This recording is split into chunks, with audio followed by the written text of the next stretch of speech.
जिंदाबाद, अपने में सो जिंदाबाद, जिंदाबाद जिंदाबाद, अपने में सो जिंदाबाद। महिलाएं बहुत तेजी से आगे बढ़ रही हैं।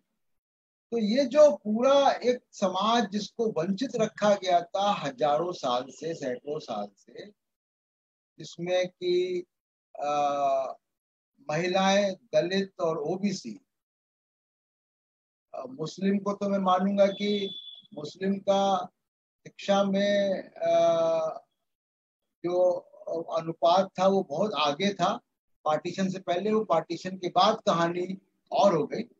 लेकिन ये जो तमाम लोग जो आगे बढ़ रहे हैं शिक्षा के साथ, ये समाज में बहुत सारी उथल पुथल पैदा कर रहा है। इसको कैसे शिक्षा नीति जो है हैंडल करेगी, कैसे ये शिक्षा नीति में सबसे इम्पोर्टेंट बात होगा कि करिकुलम कैसा बनता है, उसकी जो पेडिगॉगी है यानी टीचिंग मेथोडोलॉजी क्या है, यानी पढ़ाने का तरीका क्या है, वो क्या होता है, और करिकुलम कैसा बनता है, कैसा कैसा हिस्ट्री पढ़ाई जाती है, कैसी साइंस पढ़ाई जाती है, उससे तय होगा कि हमारा जो समाज है जो करवट ले रहा है, जिसमें बड़ी संख्या में मुसलमान, दलित, महिला, ओबीसी अब यूनिवर्सिटीज में पहुंच रहे हैं, और वो एक समाज में के स्टेटस को कहीं ना कहीं हिला रहा है, जिसकी वजह से तमाम समस्याएं जो है वो हमको देखने को मिल रही हैं।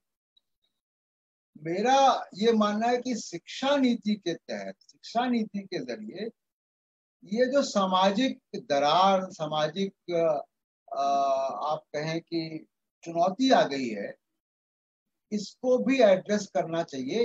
ये शिक्षा से ही जाएगा।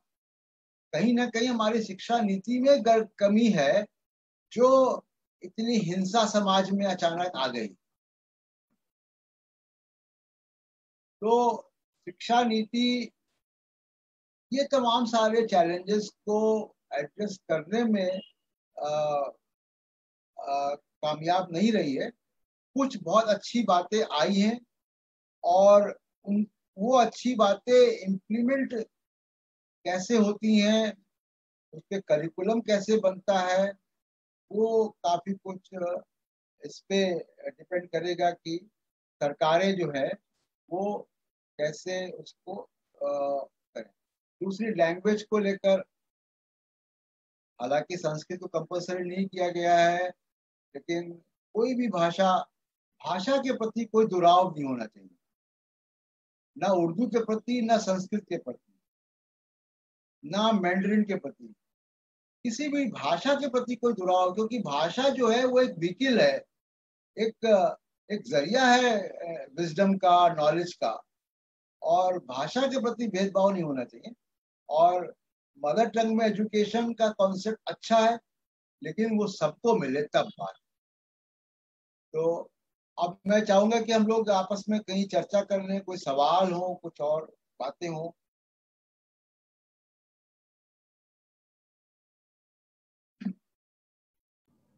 सुजात? हाँ, अगर किसी का कोई सवाल है तो वो पूछ सकता है। सर, मेरा एक सवाल है कि अपने हिंदुस्तान से जो टैलेंट माइग्रेशन होता है, जो टैलेंट होता है, और वो अक्सर देखा गया है कि दूसरे मुल्क में माइग्रेट हो जाता है, खासकर वेस्टर्न कंट्रीज में। तो ऐसा क्या कुछ न्यू ये जो एजुकेशनल पॉलिसी आई है, इसमें कुछ है कि टैलेंट माइग्रेशन को रोक सकें, या उसको रोकने का कोई प्रावधान है ऐसा? देखिए, टैलेंट माइग्रेशन को आप कोई नए तरीके की वीजा स्कीम या और दूसरे तरीके से नहीं रोक सकते। ये पानी की तरह से है, जैसे पानी ऊपर से नीचे बहता है, आप वो पानी ग्रेविटी के खिलाफ नहीं बह सकता। तो टैलेंट का देखिए, जो टैलेंट माइग्रेशन का जो सीधा सीधा ताल्लुक है वो अपॉर्चुनिटीज से है, और वो अपॉर्चुनिटीज जहां अच्छी मिलेंगी लोग वहां जाएंगे। बहुत कम लोग होते हैं जो वापस भी आते हैं, लेकिन अपॉर्चुनिटीज आपके कंट्री में होंगी तो लोग नहीं जाएंगे, तो पूरी दुनिया खुली हुई है इस मामले में। तो अपॉर्चुनिटीज हम लोग क्रिएट करें। अब जैसे मान लीजिए आपने एमफिल खत्म कर दिया, अब तमाम यूनिवर्सिटीज उनकी जो क्वालिफिकेशन है वो एमफिल है इंटरनेशनल यूनिवर्सिटीज की। तो जो जिनके जिनके पास पैसा होगा, जिनको हायर स्टडीज में जाना है, एकेडमिक्स में जाना है, तो वो एमफिल से पहले ही देश छोड़ के चले जाएंगे, फिर तो यहाँ वापस आएंगे नहीं।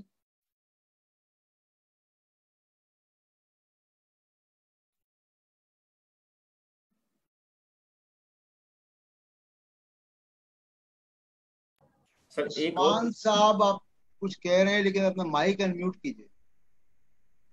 एक क्वेश्चन और आया है सर, एक क्वेश्चन और आया है सर कि नेशनल एजुकेशन पॉलिसी कब से इम्प्लीमेंट होगी? अब इम्प्लीमेंट तो देखिए इसी सेशन, अगले सेशन से ही होगी, और इसमें स्टेट और सेंटर दोनों, स्टेट की भी अपनी वो है, स्टेक्स हैं उसमें स्टेट्स, क्योंकि एजुकेशन जो है वो संविधान में स्टेट सब्जेक्ट है। तो स्टेट ऐसा नहीं कि सब कुछ मान ही लेंगे, स्टेट अपने हिसाब से भी चलेंगे। जो नेशनल बोर्ड्स हैं या यूजीसी है या यूजीसी के को रिप्लेस करके जो ऑर्गेनाइजेशन अब आएगा वो, और सेंट्रल बोर्ड जो होंगे जैसे सीबीएसई की तरह से, वो स्टेट की एजुकेशन को जो प्रभावित करेंगे। लेकिन जो स्टेट के अपने बोर्ड हैं, जो स्टेट के अपने इदारे हैं, वो तो रहेंगे, तो स्टेट भी इम्प्लीमेंट करेंगे, लेकिन ये इम्प्लीमेंट अगले सेशन से ही होगा। Okay sir. हमारे साथ सन्नी जैकब साहब हैं, आपका कोई कंसर्न है तो आप यहाँ पर पूछ सकते हैं। सन्नी जैकब साहब। Thank you very much. मैं दिल्ली से हूँ, मैं जेसुइट एजुकेशन इंस्टीट्यूशंस का सेक्रेटरी हूँ। जैसे सेंट जेवियर्स कॉलेज होते हैं और लोयोला कॉलेज सब होते हैं हम लोगों का, उसका मैं एजुकेशनल सेक्रेटरी हूँ। मैं ये सब्जेक्ट आप लोग डिस्कस करते हैं सुन करके मैं आया है, बहुत अच्छा है, और काफी सहमत हूँ सर से जो भी आप लोग पसंद किए। मैं पुराना ड्राफ्ट के बारे में काफी हम लोग पढ़े हैं, ये किताब भी इसके बारे में लिखा था, कस्तूरी रंगन कमीशन रिपोर्ट के बारे में पूरा जो ही इसके पहलू हैं उसके बारे में हम लोग डिस्कस किए हैं। अभी मैं दो अलग अलग कंसर्न्स हैं, लेकिन सर दो मेन कंसर्न आप तो जानते होंगे, आपको आप बताएंगे ही कि किस तरफ ये पॉलिसी जा रहे हैं। उसके लिए दो उदाहरण मैं बता दूंगा। एक है पहले का जो ड्राफ्ट में जो विजन थे उसको पूरा बदल किया है एक प्रकार देखने से, और विजन में अभी बताते हैं कि हम कॉन्स्टिट्यूशनल सब्जेक्ट्स को पढ़ाएंगे स्कूल में। तो चैप्टर है, चैप्टर 4 तो पूरा उसके लिए है, काफी एक्सप्लेनेशन किए हैं।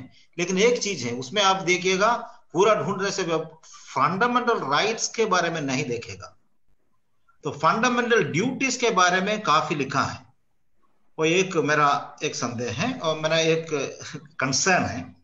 दूसरा है रिजर्वेशन आदि को आप अच्छी तरह बताए, माइनॉरिटी लोगों के बारे में और अन्य ग्रुप के बारे में, पिछड़े वर्ग के, लेकिन वो रिजर्वेशन के बारे में भी पॉलिसी में कभी कहीं लिखा नहीं है। तीसरी बात तो आप उठाए हैं कि जो भी संस्थाएं देश की शिक्षा प्रणाली में मदद किए हैं, सहयोग दिए हैं, अलग अलग तरीके से कंट्रीब्यूशन किए हैं, उसके बारे में भी किसी प्रकार का मेंशन भी पॉलिसी में नहीं है।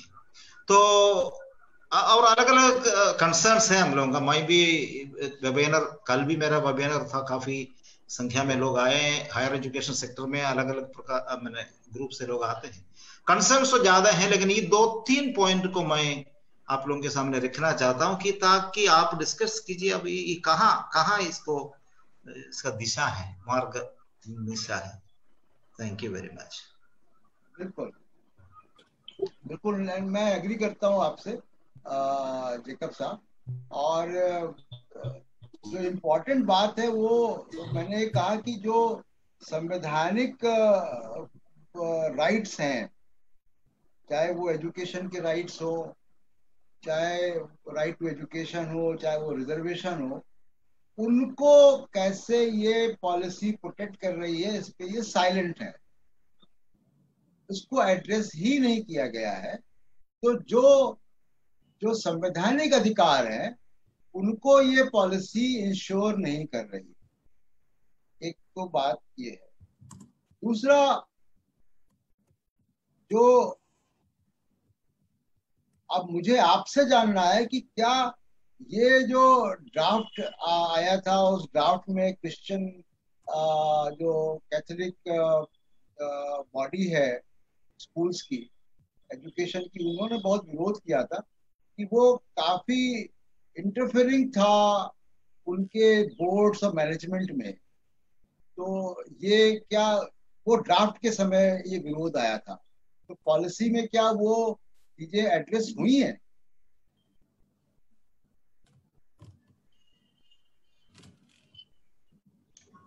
या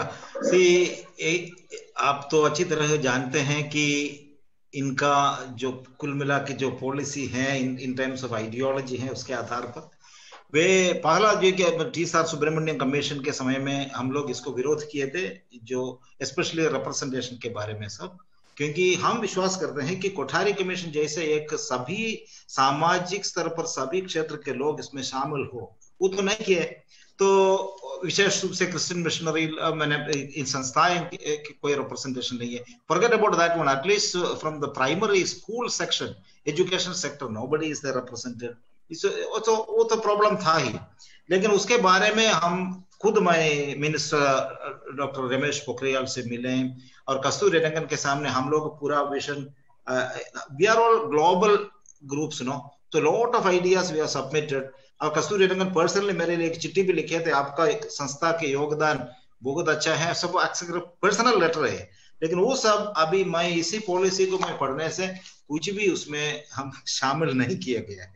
वही मेरा राय है, क्योंकि काफी लाइन बाय लाइन और in more than the line by line हम लोग तो इन बिटवीन लाइन में पढ़ते हैं। अभी काफी जानकारी इसके बारे में है, because there is a vision, they have an idea, accordingly they are proceeding ahead. That's it. Thank you Jacob साहब। और कोई सवाल या कोई और बात, सुझाव, कोई ऑब्जर्वेशन है? What will impact to the people who work in central government and got transferred to another state? मेरा भी question, if it happens every 2 year or 3 year, what language child will take in first state and then second state?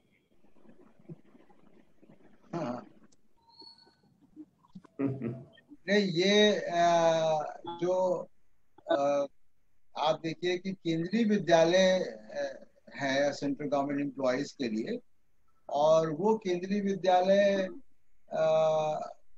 का curriculum और courses एक जैसे होते हैं पूरे देश में, और उसमें चॉइस होती है। तो वो स्कूल ऑर्गेनाइजेशंस अपने लेवल पे वो मैनेज कर लेंगे कि वो जो लैंग्वेज का इशू है वो नहीं आएगा। तो ये देखिए, ये तो एडमिनिस्ट्रेटिव चीजें हैं, वो बोर्ड के लेवल पे, सेक्रेटरी के लेवल पे रेक्टिफाई हो जाएंगी। लेकिन जो उसका मूलभूत सिद्धांत है, जैसे अभी जेकब साहब ने कहा कि संविधान के मूल अधिकार के बारे में पढ़ाने पर जोर कम है और ड्यूटीज पे ज्यादा है,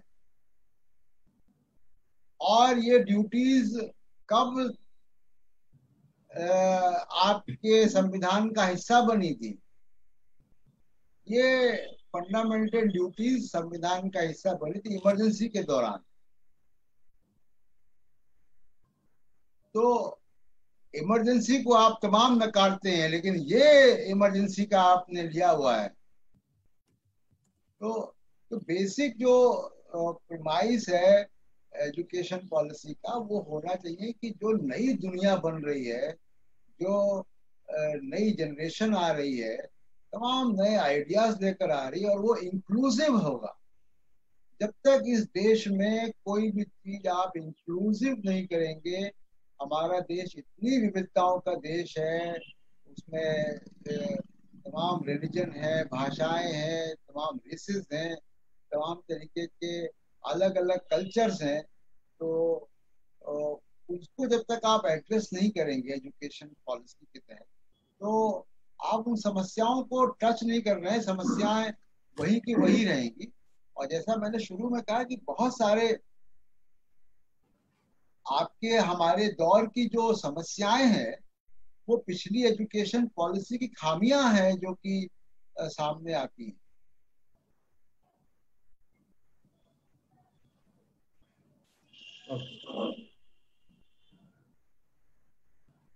जी, नेक्स्ट क्वेश्चन अस्मा खान कोई सवाल पूछना चाहती हैं, आप पूछ लीजिए।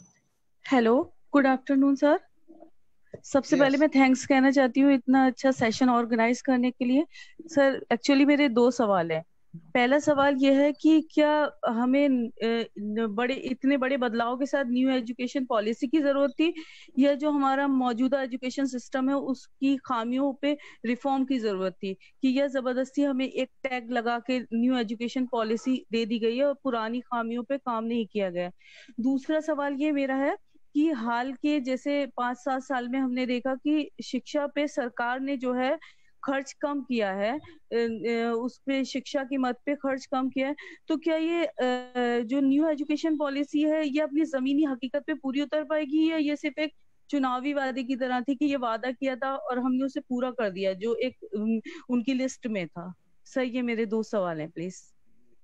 मैं आसमा जी आपकी बात से सहमत है कि कोई भी पॉलिसी एजुकेट नहीं करेगी। एजुकेट तो टीचर करेगा, एजुकेट तो स्कूल करेगा, और एजुकेट तो जो इंफ्रास्ट्रक्चर होगा वो करेगा। तो और वो सारा कुछ जो आपने कहा कि वो जीडीपी में आप कितना पैसा रखते हैं एजुकेशन के लिए, उससे ही निर्धारित होता है। तो उस तरफ शिक्षा नीति का ध्यान भी नहीं है। और दूसरे कि अगर आप इन्हीं सरकार का पिछला जो कुछ फैसले हैं आप देखिएगा, तो वो हायर एजुकेशन पे उन्होंने जैसे स्टेट यूनिवर्सिटीज का जो यूजीसी का कंट्रीब्यूशन होता था वो 70% होता था। अभी उन्होंने उसको घटाकर 50% कर दिया। तो जो स्टेट यूनिवर्सिटीज हैं वो अपनी फंड रेजिंग खुद कर रही, तो या तो वो फीस बढ़ाएं और या फैसिलिटीज कम करें या टीचर्स को तनख्वाह कम दें। तो वो जब तक उसमें एजुकेशन पॉलिसी जितनी भी खूबसूरत हो, जितनी भी अच्छी हो, जब तक वो उसका फाइनेंशियल पैकेज के साथ लिंकिंग नहीं होगी, जब तक उसमें वेलफेयरिज्म का कॉन्सेप्ट नहीं होगा, जब तक हम ये मानेंगे नहीं कि शिक्षा देना राज्य का काम है, स्टेट का काम है, सरकारों का काम है और वो अधिकार है किसी भी नागरिक का, वो उस तरफ तो शिक्षा नीति में कोई खास वो रोड मैप नहीं है कि वो कैसे उसको हैंडल करेंगे। क्या इसकी नई शिक्षा नीति आने के बाद जो है प्राइवेटाइजेशन ज्यादा बढ़ेगा और शिक्षा ज्यादा महंगी हो जाएगी? लगता तो ऐसा ही है। जी, thank you sir. Thank you very much sir. Thank you. Okay, so sir मैं पूछ रहा हूँ। सर आपका बहुत बहुत शुक्रिया, आपने बहुत अच्छी बातें बताई और मेरे को भी जानकारी मिली। लेकिन मैं आपको एक बात बता दूं कि मुसलमानों की जो जबान है, मादरी जबान है, एक्चुअल में मुसलमान अरबी पढ़ता है, उर्दू बहुत कम पढ़ता है। अब लोगों का ध्यान नहीं है इस ओर, क्योंकि वो पूरी कुरान से दूर नहीं हटता है, क्योंकि अरबी तो उसको मदरसों में पढ़ाई जाती है, लेकिन क्वालिटी और गुणवत्ता वाली शिक्षा ना मिलने के कारण मुसलमान एक इससे भी पीछे है। क्योंकि जितने भी जो बाहर जाते हैं उन लोगों का क्या है, शोषण होता है, क्योंकि वो इंग्लिश तो परफेक्ट जानता है, डॉक्टर बन जाता है, इंजीनियर बन जाता है, लेकिन अरबी न आने के कारण वहाँ बहुत बार कई बार पिछड़ापन मैंने देखा है। क्या नई पॉलिसी में सरकार ने उर्दू के साथ अरबी को कुछ कहीं इंक्लूड किया है? अरबिक फॉरेन लैंग्वेज के ऑप्शन में है। सर ये एक हमारे यहाँ क्योंकि बड़ी तादाद में अकलियत के लोग रहते हैं, तो जिस तरीके से आपने बताया, प्रोफेसर साहब ने बड़ी अच्छी बात कही कि भाषा है, इसे एक नॉलेज की दृष्टि से सीखना चाहिए।